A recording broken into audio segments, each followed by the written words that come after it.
chance, fixing the trim on the door. You know, sometimes you may want, say this is your floor, and you want to put some tile in, but you want it, you know, you want to cut off a bit of trim so that the trim looks neater, right? It sits on top of your, so you just put your tool on there, right? Say it goes all the way down. This is your tile. You can put it there and cut this off, and then when this is gone, you slide this in, and it looks a nice, whatever.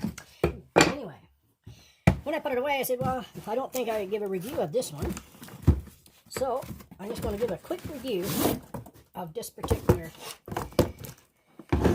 oscillating saw. So that's the box. Can you see anything? Yeah. Maximum, I am not affiliated with Maximum. I just buy Canadian Tire. I buy tools that I can afford. And not necessarily Canadian Tire, but, you know, if they got a good deal on, I don't mind picking up some tools from Canadian Tire. Some of their stuff is really good. Anyway, the model or the number for Canadian Tire number is there. 0548. That a 2 or a Z? 265-4. You know, it's 3 amp. This here.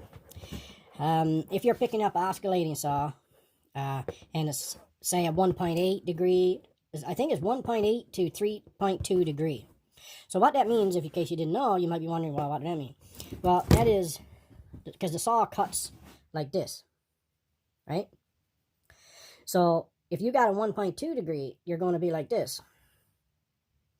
If it's 3.2, you're going to have the, you know, like this, which means bigger, higher the number, higher degree, more aggressive the cut. If you got a 1.8 degree, you're going to have more control over that as well, right? You're going to have more control because it's a smaller arc degree, we'll say, of cutting. That's all that means. This one is corded. It's got to work like it's a big deal. It's tool free, which I'll show you what that means. And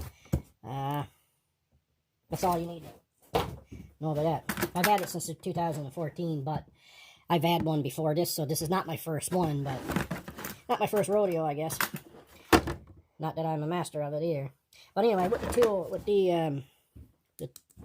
the toolless change, you just lift this up, right? Put this on. You can put this on in any degree you want. You can put it this way, put it that way, straight, offset, right? You don't need a tool to loosen this. It's a good feature. I like it. The attachments. You got sanding disc. You get a little square triangle and an attachment. You just Velcro this on, and you might think, well, you know, get an orbital sander. I'll get it out. I have one of them. I have a belt sander as well. But I mean, sometimes, you know, on furniture or tight spots, you need more precise sanding, and this does that. I've used it a lot. What else? What can you do with this saw? Why would you need one? I'm going to try my best here to, you know, to explain that. For instance, you know, with a plunge cut, you might need a plunge cut. Well, you can plunge cut a circular saw, you can plunge cut jigsaw. Yeah, you can do that. That's no problem. But sometimes you're in a tight area where you can't. So that's one example. I mean, plunge cutting.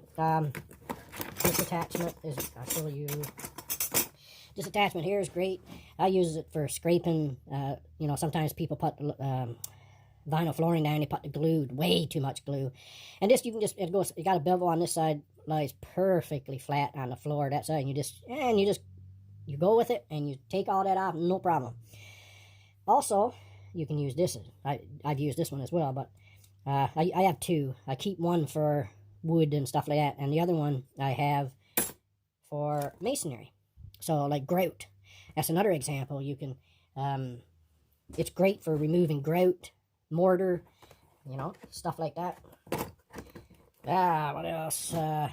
You know, if you got something out of reach, again, you can get it. If you can get in there with this, it does a good job at cutting. You know, if you want to buy one, try to get one with a variable speed dial, because when you're cutting wood, you want to go as fast as you can, and when you're cutting metal, you know, you want to slow it down some, right? So, what else in that? If you're thinking about getting one of these or wondered, you know, is there any uses that I'd have for it? Well, if you are any sort of DIY guy, you're definitely going to find a use for it. It's not something you'll be using every day unless you're a contractor, but I mean, when you need it, it's there. Like drywall, great for drywall, cutting everything, you know, holes. You can get the zip tool, but a zip tool really is only for just for that one purpose. This here, you can cut out the boxes, and you can cut a box, then you can go and cut a bolt, you know. You can cut trim, you can come back, cut out some more holes, but it's a more use out of this tool than a zip tool. A zip tool is a specific tool. This is like never ending. So anyway, guys, I just wanted to give a little, I don't know if you want to say a review. This one here, this particular brand, I've worked the piss out of this, and no problems whatsoever. If I even thought there was a problem, I'd tell you. But pick it up if you are looking for one. I'm not easy on tools, and wonderful tool. Thanks, guys. See you on the next one.